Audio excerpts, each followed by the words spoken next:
Welcome back, everybody. Kevin with Sure Shot Defense. I'm out here at Comp Base 6 at Talon Range. Last month, we had a lot of new shooters come out to the match and a lot of new shooters to Talon Range. So I made a quick video to just cover parking, where to check in for registration, where the safe areas are, pay attention to the stage briefs, and stuff like that to kind of make it easier on shooters who are new to Talon. Today, I want to add to that video and kind of go over what we would cover in our new shooters brief. Now, before every match after we have our shooters meeting, we have a new shooters brief. So this is for people who, this is their first match maybe, or even their first couple matches. You want to attend this because I kind of go over everything you need to know to hopefully help you make it through the match. That's what I'm going to do today. I'm going to go over just the basics of what we will cover in the new shooters meeting. But this way, when you show up for the new shooters brief, you have an idea already. Eye and ear protection must be worn by everybody that is at the range, whether you're a shooter or a spectator. Now, after you get done shooting, or after you get somebody on your squad gets done shooting, it's okay to take your ears off, because I know wearing these all day long can kind of hurt your ears. But when anybody is shooting, you must wear your eye and ear protection at all times. We covered stage brief in the last video, but I wanted to just touch on it again. When you go to any of the bays, we'll have 6 stages for each local match. There's going to be a stage brief. It's going to have the person who designed the stage, the number of rounds, the starting position. Make sure you read through the entire stage brief so you'll know where to start, how many rounds there are, how many targets there are before you start your walkthrough. When it's your time to shoot, you're going to come up to whatever the starting position is. Today, it's going to be this orange cone for me. It may be starting on X's. It may be hands on marks. It may be gun loaded on barrel, gun loaded on table, heels. Whatever the starting position is, we're going to assume that position, and we're going to wait for the direction of the range officer. Remember, the only time you can handle your firearm is either at the safe table or under the direction of the range officer. So I'm going to assume the position. I'm just going to wait for them. We're going to make sure our eyes and our ears are already on when we come to the start position. The first command you're going to hear is make ready. At that time, you can draw your firearm. You want to make sure your red dot's on if you have that. You may want to do a couple dry fires and stuff like that to make sure you feel comfortable. That's when, if it's a loaded start, we'll just pretend this is loaded and holstered start. So I'm going to load my firearm. I'm going to put one in the chamber, another dry fire, and then I'm going to holster. After I've holstered, the range officer will assume probably that I'm ready. So the next command is going to be, are you ready? If I'm ready, I can give them a head nod, or I can just stay here. If you are not ready, you are more than welcome to just say, no, give me just a second to get ready. After the are you ready command, the next command will be stand by. It'll go something like this. Are you ready? Stand by. After the standby command, within 1 to 4 seconds, the timer will go off. Once the timer goes off, that will be when you will start shooting the stage. Sounds something like this. Are you ready? Stand by.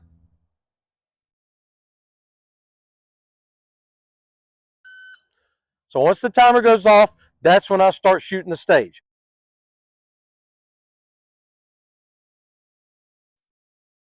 Make ready.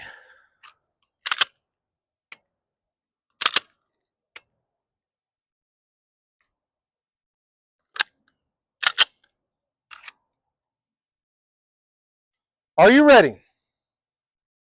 Stand by.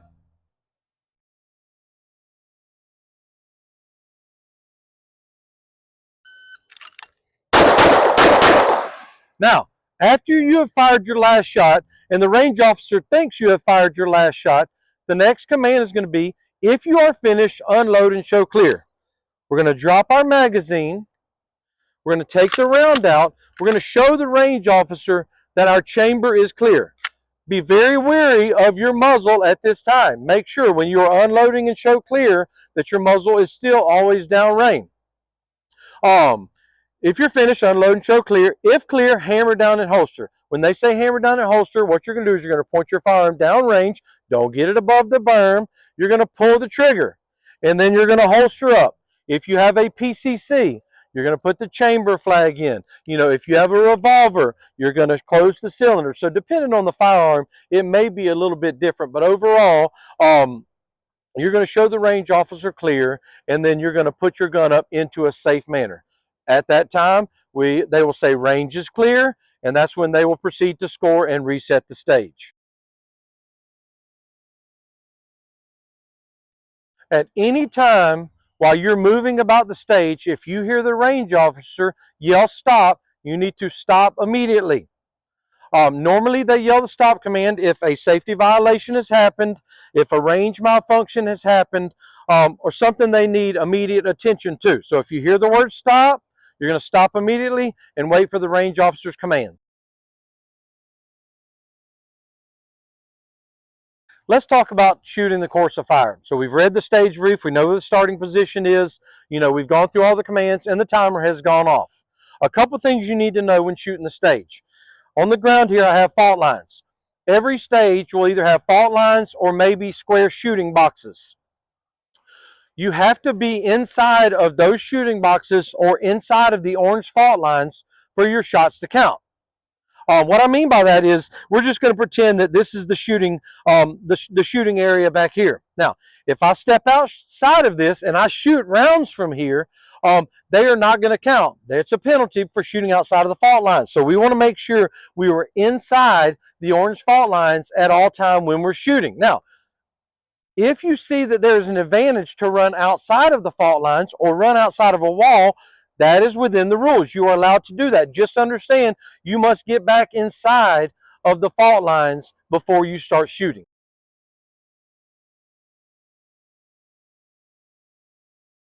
Let's cover a couple safety things when you're moving throughout the course of fire. One of the main things is when we are running around with our firearm, we want our finger out of the trigger guard at all times unless we are shooting at a target. So after I get done shooting a target, I'm going to get my finger out of the trigger guard as I move around. When I go to reload, I'm going to make sure my finger is out of the trigger guard. It's not safe. Accidents do happen. You know, if you were to trip over something or fall, we want to be very careful. The 180-degree line. I'm going to use this fault line to try to explain this the best I can. As you're moving through the course of fire, you have a line that basically goes through your body. It's an invisible line that is called the 180-degree line. We want to keep our muzzle in front of that 180-degree line at all times. So as we're moving through the course of fire, going left, right, forward, or backward, we always want our muzzle to be downrange. Doesn't matter which direction we are moving, we want our muzzle to be downrange at all times.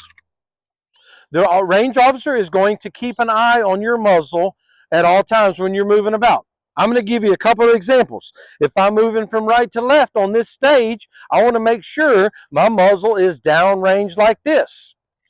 If I'm moving this way, I want to make sure my muzzle is downrange.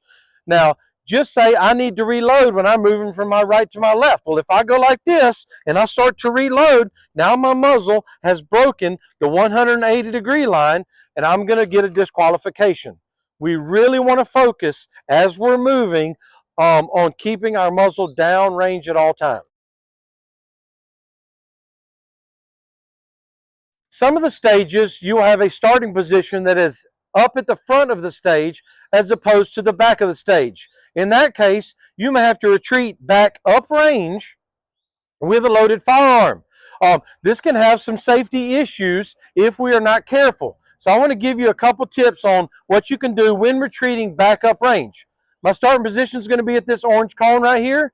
I'm just going to dry fire this a couple rounds on this target, and then I'm going to show you how I move up range going to my right and to my left, and just to give you an idea of how you can do this.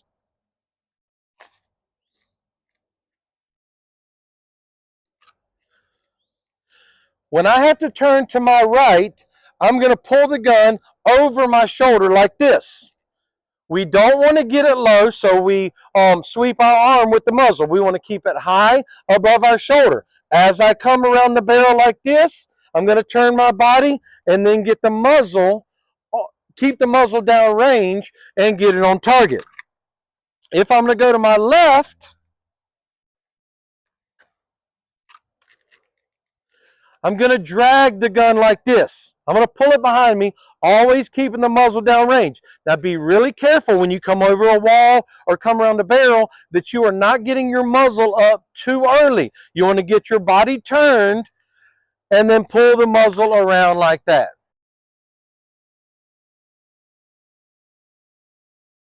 Let's go over the basics of scoring real quick. USPSA uses what is called hit factor scoring. Basically, it's points per second. When you're moving about the course of fire, you want to shoot the best points you can in the fastest time you can. These are standard USPSA targets. We're going to go over the 3 different types of scoring targets that we have. We also use IPSC targets, same scoring zones, just a different shape. You'll see here, this is the A zone, also known as Alpha. Outside of it is the C zone, known as Charlie. And the very outside is called Delta, D scoring, also known as Delta. The closer you are to the center of the target, the more points you get. So, Alpha is the highest points, then Charlie, and then Delta. Now, we also have an Alpha zone in the head. Most of our scoring is called Comstock. What that means is you can shoot as many rounds as you want at the target, and the 2 highest hits will be scored. So the ones that are worth most points will count for you. So in this target, we have 2 in the Alpha, 1 in the Charlie, 1 in the head Alpha, and 1 in the Delta. So even though there are 5 hits, 2 of them being Delta and Charlie, the score is going to be 2 Alpha because that is the highest 2 shots that they have. We always want to give the highest points to the shooter if possible. Now, on a line hit, so if you have a perforated line hit, it's going to go to the higher point score. So if there's a line hit between the Alpha and the Charlie, the score will be Alpha. If there's a line hit between the Charlie and the Delta, the score will be Charlie. Highest points go to the shooter. This target over here is called a hard cover target. So any area you see painted black on a target is called hard cover. That is just like missing the target. So we want to avoid the hard cover area.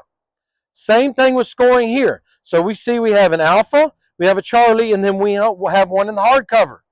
This will not count as a miss because they have 2 higher scoring on the target. If you shoot 1 in the black, make it up. The third type of target we have is called a no-shoot target. It is white. Sometimes you will see them set up something like this on a stage. You may see an array like this. This is a penalty target. So if you shoot this, you're going to get a penalty. If I shoot this right in the middle of this, not only am I going to get a penalty, if I don't make it back up on the brown, I am going to still get a penalty for that. Now the difference between this and hardcover is even if I make it up, so we have an Alpha Charlie here, if I shoot 1 in the no shoot, the score is going to be Alpha Charlie no shoot. So we want to avoid the white targets at all times if we can.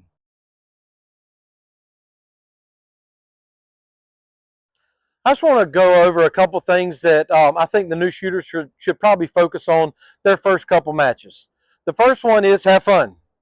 Number 2, try to shoot all the targets. You know, when you're doing your walkthrough, get with somebody. If you don't know anybody that shoots, you know, kind of follow people around, find all the targets, and just make sure you shoot all the targets.